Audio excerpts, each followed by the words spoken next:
Hello everyone.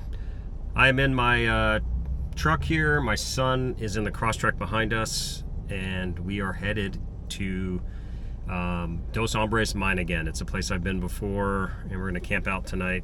There are a few little spots in there that will challenge the vehicles, so we'll at least get to show you a little bit on how the truck's doing. And then when we're at camp, I'm hoping to film an 80,000 mile update on the Crosstrek. And my son's been driving it now for about 3.5 years or so. He's put a bunch of miles on it. I think way more than I put on the years that I was driving it. So if you missed the video, a couple of videos, he put an Ironman lift on there. It's a 2-inch lift recently. So make the car a lot more capable, so it's kind of fun. So we're gonna play around today, and hopefully I can make some interesting content. The drive from Tucson's about 2 hours to the mine.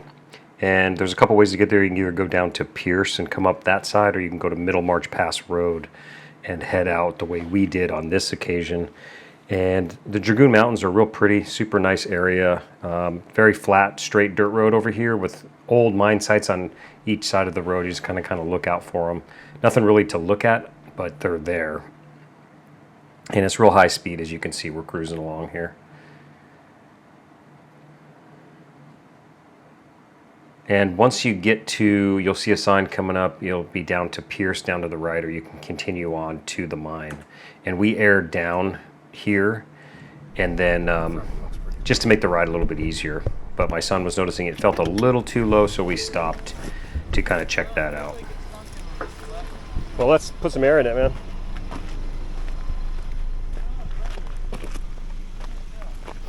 We brought Jack's tires down to like 22, but he's going to bring them up a little bit. He said it feels a little weird, so. Mine are at about 29, and 30 or 39 is about what this truck's supposed to be on the road.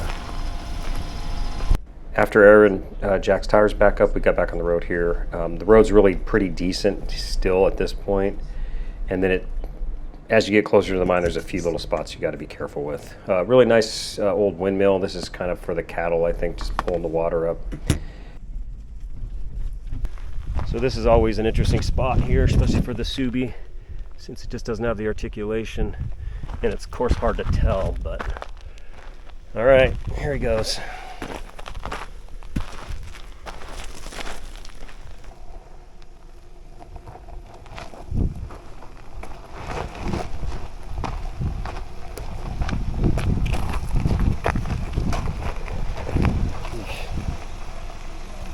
You're good. Sliding. Now turn your wheels to the right. There you go. And stay to the right now. Stay to the right. Go right. Go right. Oh, there you go. Oh, stop, stop, stop. Yikes. Back up. Skid plate. Yeah, I would. He backed out and was able to get out of there, no problem. Then we brought the truck down, and it's no problem for the truck at all. Did great. It's just, I'm still trying to learn how to gauge where the tires are. So I was getting him to kind of help me place my wheels.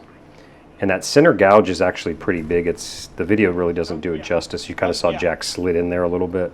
But the truck did very, very well, just as well as my Jeep did last time I was through here. I just got to get more confident with its ability and learn how to place it.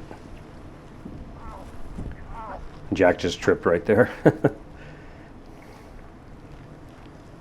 But this part's kind of sketchy because you kind of fall off into oblivion to the left there, and then you just got that gouge on the right.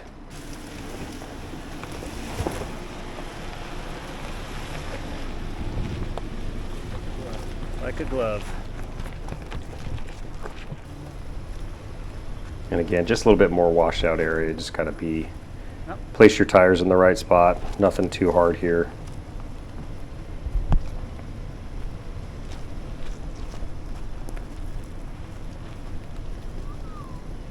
Truck is super comfortable, articulates very well for what it is, and did a good job.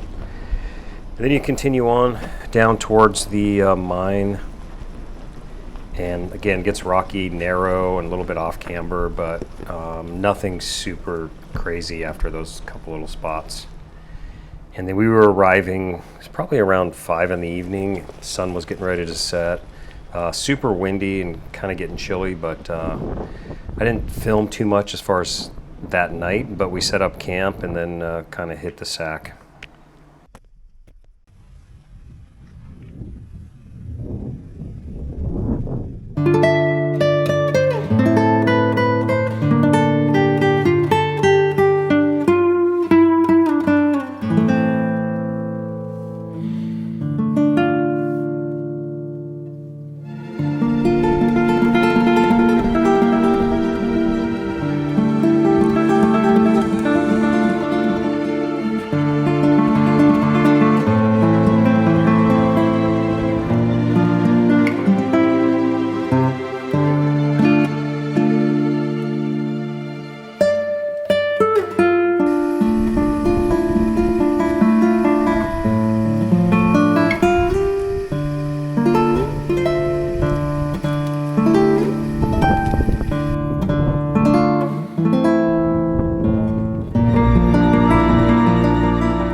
I slept in the back of the truck last night with the tonneau down.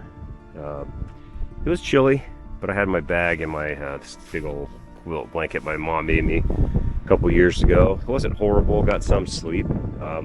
The wind was absolutely relentless all night long, and that was a bummer. And it's about 37, 38 degrees right now, so it's not horrible. But I'll give you a shot of the view here this morning. We're looking out towards Tombstone. Sierra Vista's off to your left, I believe.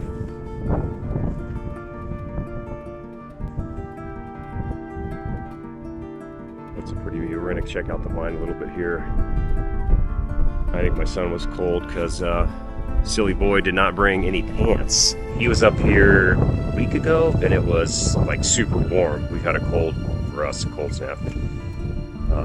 He was not prepared. So anyway, he's still sleeping in there. Hopefully he got some sleep. I heard him get up and turn this car on in the middle of the night and warm up. But anyway, we'll check back in here in a little bit. The walk down to the mine is pretty short. It doesn't take too long to get on down there, but there's parts of the mining equipment that's still around. You got tailings piles, etc. As you're walking along the trail, the mine's a little bit overgrown in front of it, but you'll feel, in the summertime, you'll feel cool air coming out of there and it kind of tips you off. But there's the entrance there. And this is a multi-story mine with lots of little chutes or offshoots as you go through the mine, but it's pretty difficult to get lost in here. You just stay away from the sketchy areas and you're fine. It's hard rock mine. There's some bats in here. We actually found a big water pool this time. But off to the left over here is just an area where you kind of want to stay away from. There's a chute that goes straight down, looks like goes into the oblivion. But definitely stay away from that side. But if you stay on this right side and pretty much go all the way back, you'll come to a big ladder structure, which we'll show you in a little bit. And in the walls, you'll see where they were putting the charges, and then there's some drill bits like right there stuck in the wall. The walls everywhere. This mine started in the early 1900s and was operative till I think it was 1952, and multiple different stuff they pulled out of here.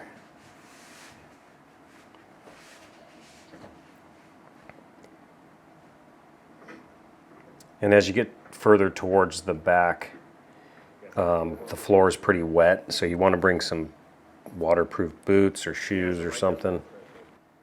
This next little section up here is pretty cool. You can kind of see the multi-level of this mine. And there's a bat. I don't know if you can see it in the video, but it was flying around. A pretty good sized bat, actually. But I've actually come in from the top as well on this mine, and you can kind of see up there. And this is the first time my son has been in here as an adult. We actually had him in here when he was pretty young. Of course, he doesn't remember it, but my wife and I came out here and he was with us. And that's that shaft that goes straight down. The last time I was out there, someone had tied a rope to it, and I don't know if they let themselves down in there, but yeah, no thanks. And then we're just continuing on back, and they must have had some kind of trolley system because they had like railroad ties in the ground, and you'll see part of a hallway structure up here coming up.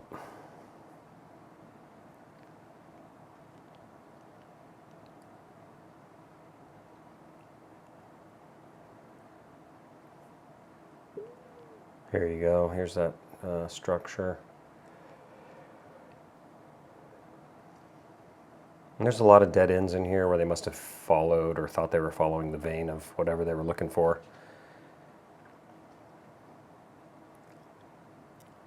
And here's an interesting area. This has been here forever. It's like water seeping through pretty significantly here, and there's little stalactites. And this area has really gotten, like on the floor here, you'll see it in a second, really bigger since I've been in here last time. Pretty cool.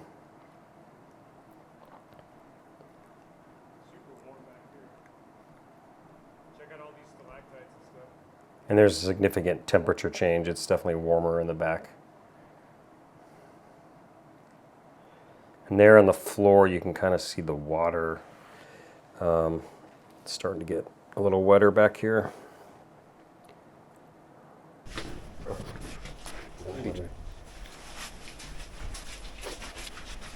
And this I've not seen this before, all this green stuff. Couldn't really tell what it was, but that is new. It's all this green stuff. That's interesting. It's like clay dustiness.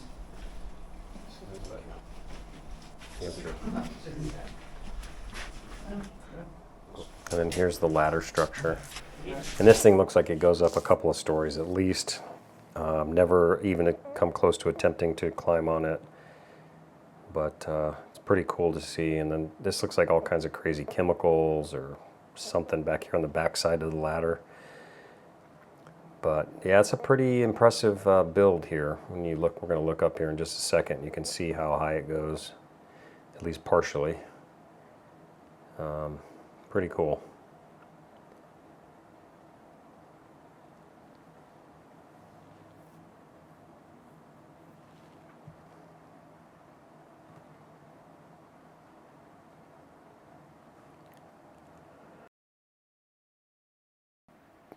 So we got back to camp and decided to head out, and we're just going back over those little tough areas getting out. And the Subaru did really good. Didn't get stuck at all. You can kind of see the all-wheel drive working there pretty well. That new lift on there really makes life much easier for my son in the car. Much easier than I had it when I was off-road, for sure. And the truck did, like I said earlier, the truck did great. It was very competent, and it can do way more than I will ever want to do out of it. I used four-wheel drive or low four-wheel drive coming out. Never used the locker.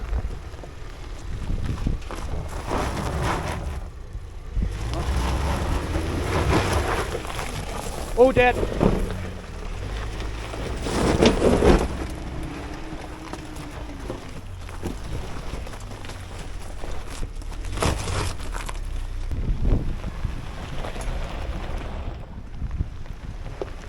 Really, after those couple spots, it's really pretty easy in and out.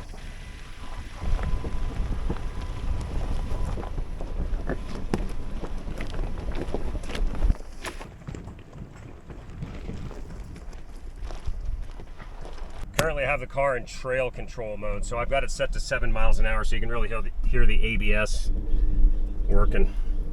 I just wanted to try it. And again, that button's right here. And then you can set it like cruise control to whatever speed you want to go. It's kind of cool. So I'm not touching the brakes or the gas, just cruising.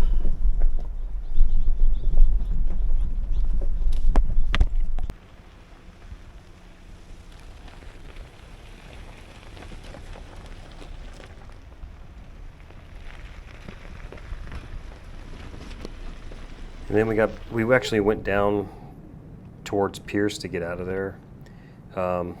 Anyway, guys, that's pretty much it. Just a quick trip out there. Let me know if you have any questions or comments below.